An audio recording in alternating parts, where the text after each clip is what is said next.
We're going to begin with these social structure theories.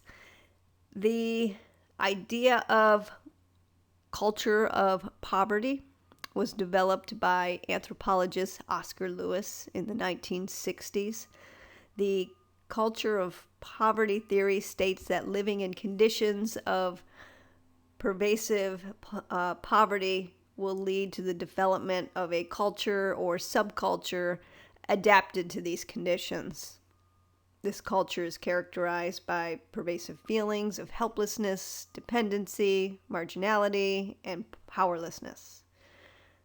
Furthermore, Lewis described individuals living within a culture of poverty as having little or no sense of history and therefore lacking the knowledge to alleviate their own conditions. Instead of focusing, what they do is they solely focus on their own problems and troubles.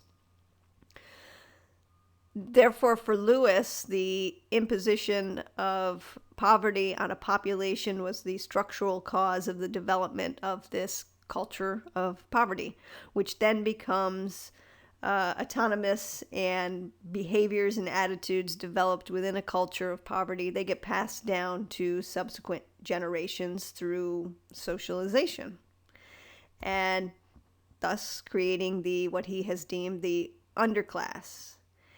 A group of people that William Julius Wilson, in his writings in the 1980s, described as truly disadvantaged, which according to Wilson were primarily minority group members in devastated urban communities. The culture of poverty provides that behavior derives solely from preferred cultural values. That is evidence of poverty itself, including rates of unemployment, crime, school dropout rates, and drug use. These are assumed to be the result of behavior preferred by individuals living within conditions of poverty. The culture of poverty theory presumes the development of a set of deviant norms, whereby behaviors like drug use and gang participation are viewed as the norm, and even desired behaviors to those living in the impoverished communities. And an alternative explanation is that delinquents or individuals, they behave in ways that are illegal, like participation in the underground economy or participating in gangs, not because they wish to do so or are following the cultural norms, but because they have no choice, given the lack of education and job opportunities available in their neighborhoods. So in other words, individuals living in these communities or areas may see themselves as forced to turn to illegal methods of getting money, for example, by selling drugs, simply to survive within the conditions of poverty. So the view is that the lower class people form a separate culture with their own values and norms, hence the underclass, a group of urban poor whose members have little chance of upward mobility or improvement. So let's talk about the social structure theories. These explain that delinquency is the result of an individual's location within the structure of society. This approach focuses on the social and economic conditions of life, including poverty, alienation, social disorganization, weak social control, personal frustration, relative deprivation, differential opportunity, alternative means to success, and deviant subcultures and subculture values that conflict with conventional values.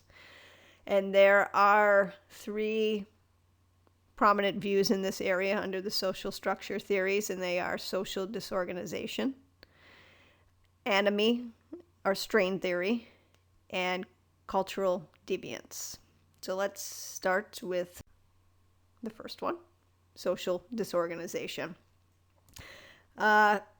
Clifford Shaw and Henry McKay, they were the criminologists who studied the concept of social disorganization, which is defined as an area marked by culture conflict that lack cohesiveness, involves a transient population, and insufficient social organizations.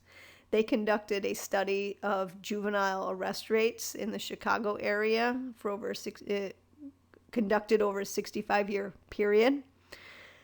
Over the years, they found high rates of neighborhood transition, during which one immigrant group after another moved in rapid succession from the inner city toward the suburbs, a process that was repeated with the arrival of each new wave of immigrants. They found that rates of offending remained relatively constant over time within zones of transition, and they concluded that delinquency was caused by the nature of the environment in which immigrants lived rather than by some characteristic of the immigrant groups themselves. They saw social disorganization as the inability of local communities to solve common problems, and they believe that the degree of disorganization in a community was largely caused by the extent of residential mobility and lack of racial diversity. And as a result of this study, they came up with or developed the idea of cultural transmission, which held that traditions of delinquency were transmitted through successive generations of the same zone in the same way that language or roles or attitudes were communicated. According to this view, the social disorganization view, the neighborhoods that are disorganized and unhealthy lack social control because they are affected by deterioration and economic failure. Therefore, the youth of those communities are at risk of delinquency because of lack of the police, government agencies, or any sort of watchful eyes like parents or neighborhoods. Remember, social control allows for the ability of an organized community to regulate itself via formal or informal social control. So, in contrast, the characteristics of deprived communities reduce the ability and willingness of residents to exercise effective control. This includes the ability and willingness of parents to control their children, school officials to control students, and of the community residents to control one another. In particular, the residents in high crime communities are less likely to exercise effective direct control. For example, community residents are less likely to engage in activities like taking note of or questioning strangers, watching over each other's property, assuming responsibility for supervision of general youth activities, and intervening with local disturbances. So that's social control, informal, formal and informal. You lose that when you have a community of disorganization. You have social disorganization when you have cultural transmission. Everyone's on the move, moving out. Relative deprivation refers to the economic and social gap that exists. It exists when people of wealth and poverty live in close proximity to one another. Inner city kids develop an increasing sense of relative deprivation when they grow up in impoverished communities and witness the well-to-do lifestyles in nearby neighborhoods. This creates feelings of anger, frustration, hostility, and social injustice on the part of those who experience it. And this, in turn, motivates kids to engage in delinquent and antisocial behavior. Other factors that encompass social disorganization include community change and fear, poverty in specific areas, and collective efficacy. Let's talk about those. Community change or deterioration, abandoned properties, right? Be it homes or buildings, these things attract crime. Businesses close, storefronts get run down, People leave their homes. These are the locations with the highest violence rates and gun crimes. Business move out, there's less work. Those who can't move out, those who can't compete, those who can't move out compete for jobs. There's people who can move out.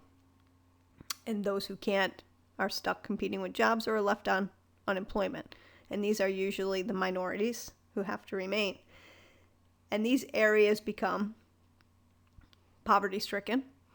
And then gangs are more prone to develop, and hence juvenile delinquency. There are attempts for impoverished areas to get improved or gentrified, to stabilize them. The book shares an example of the city of Detroit. In its heyday, it was Motor City. It was the home of the automotive industry. The city is now filled with empty buildings and factories and homes. The population has decreased significantly. It's now at less than 1 million, 700,000.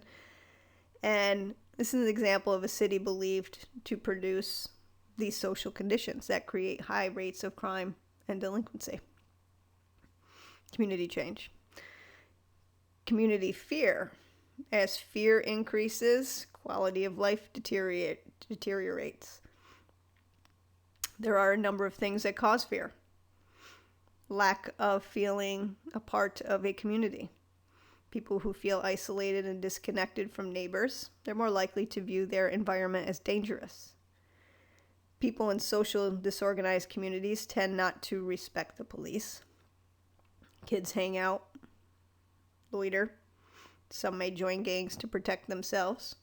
There's people who've never been subject to victimization who are fear might be brought on for other reasons, watching crime happen in their community and people getting away with it. Poverty concentration. Poverty becomes concentrated to a specific area as people leave.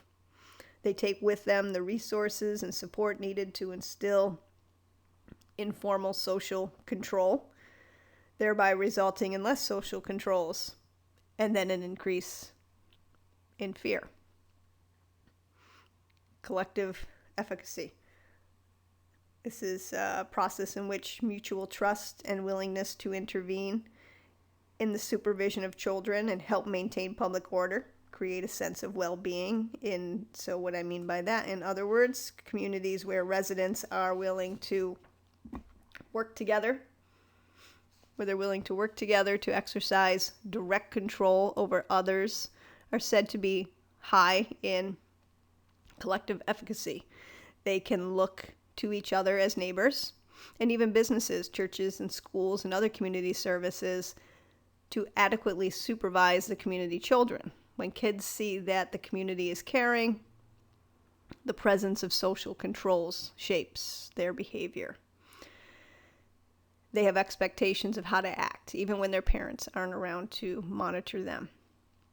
Residents in deprived communities are less likely to provide juveniles with a stake in conformity, which includes establishing close ties to juveniles and helping them succeed at school and work. And the residents are less likely to socialize juveniles so that they are condemned to delinquency and then as well as condemned to developing any sort of social control. So that is the basis and the background of social disorganization under the social structure theory. The next view under the social structure theory is the anomie and the initial strain theory that we'll talk about next. This chart is in the book, The Cycle of Social Disorganization, as you can see how things are connected and how it leads to career criminals for the youth, beginning in poverty, and then which creates some social disorganization and the breakdown of social institutions, which then erodes the values, and then there's the development of gangs, and children turn to peer groups versus their family, and then the social control, informal or formal, weakens, and the neighborhoods develop into crime areas. People are leaving, and unfortunately, youths ultimately turn to delinquency, or some continue on as career criminals. Others tend to age out and move on. There's in the forum post for this week, a young man who's lived this cycle, and you'll hear his story and write about that in this week's forum post. So let's move on, though, to the enemy theory, strain theory. They're two different concepts. The strain theory depicts delinquency as a form of adaptive problem-solving behavior, usually committed in response to problems involving frustration and undesirable social environments. Strain can be thought of as the pressure that individuals feel to reach socially determined goals. The classic statement of strain theory was offered by Robert Merton, who developed the enemy concept, which is a French word for normlessness, Merton used this term to mean a disjunction or a lack of consistency between socially approved means to success and legitimate goals. Merton maintained that legitimate goals involving such things as wealth, status, and personal happiness are generally portrayed as desirable for everyone. The wildly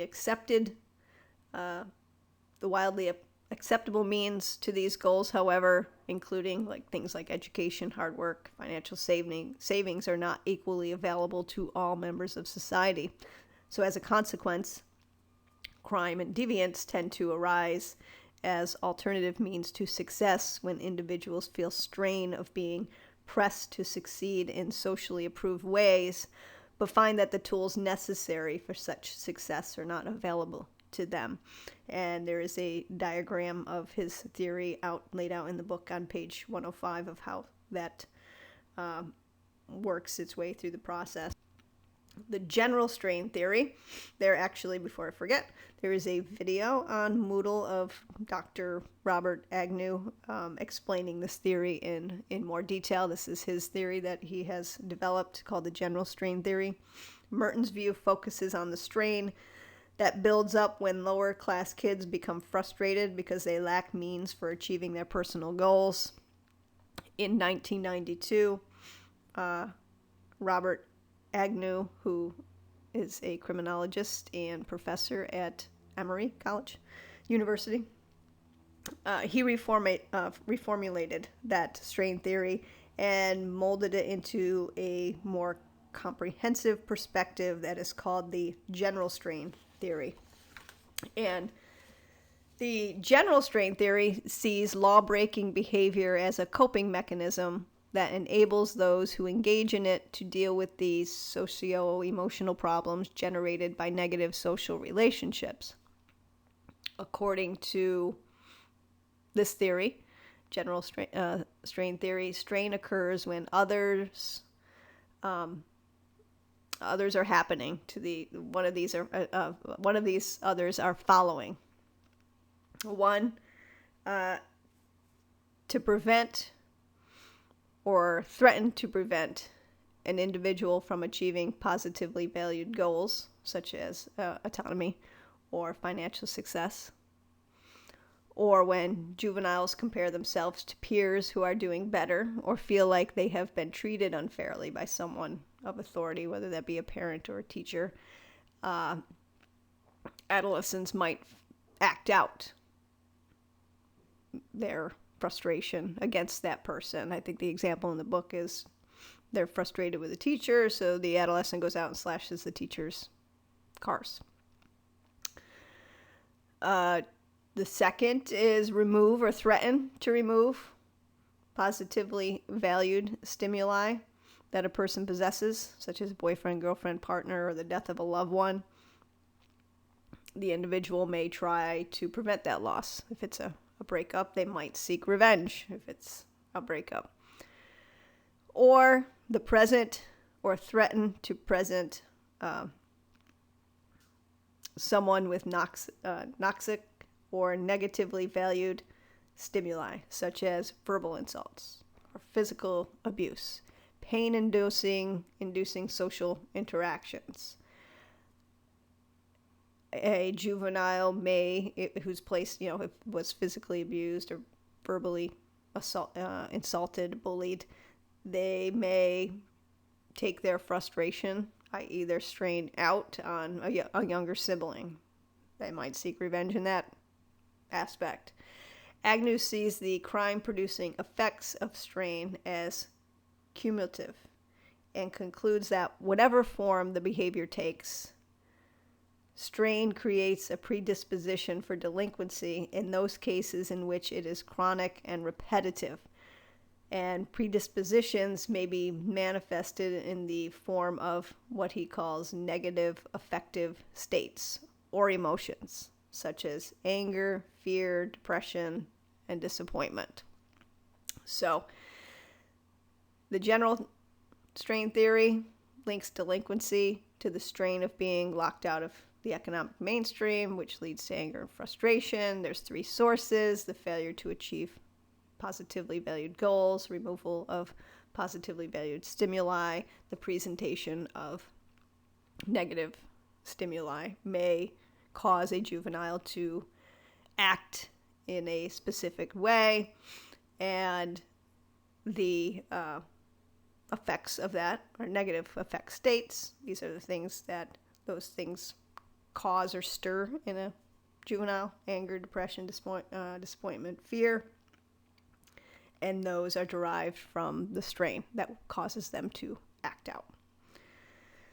The final view under the social structure theory, we covered 2, is the cultural deviance, the cultural deviance theory. The cultural deviance theory combines elements of both the strain and social disorganization theories to explain how youths living in lower class neighborhoods react to isolation from the rest of society and economic deprivation.